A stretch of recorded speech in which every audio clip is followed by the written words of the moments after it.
Abiso po sa mga motorista, tatlong bahagi po ng EDSA ang kinukumpuni simulang ngayong gabi. Kamustahin po natin ang lagay ng trapiko live sa Guadalupe mula sa saksing si Haji Rieta. Haji! Yes, Vicky, dito nga tayo ngayon sa bahagi ng EDSA Guadalupe southbound kung saan ito isa sa mga lugar na sinimulan na itong road reblocking na magtatagal hanggang madaling araw ng Lunes.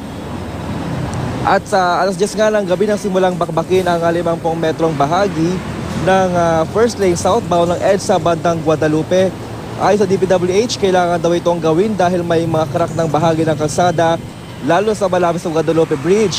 Kaya mula ngayon hanggang alas 5 ng madaling araw sa Lunes, mananatiling sarado ang first lane ng EDSA mula Bonet, Guadalupe Bridge. Gayon din ang first lane sa kahabaan ng EDSA mula Guadalupe Bridge at South Drive southbound naman sa Makati. Bukod sa mga lugar na ito, Vicky, may road reblocking din sa first lane o outer lane ng EDSA northbound mula Don Ang Street hanggang General Tino Street sa Caloocan City. Kaya naman asahan na ang pagsisikip ng daloy ng trapiko sa mga lugar na ito. Bagay na unti-unti nang naramdaman kanina bago pa man nagsimula ang reblocking. Kaya ang mga kababayan natin may mga kanya-kanyang diskarte para makaiwas sa bigatan daloy ng trapiko. Makikita nyo naman, deteriorated. Base failure na, bagsak na.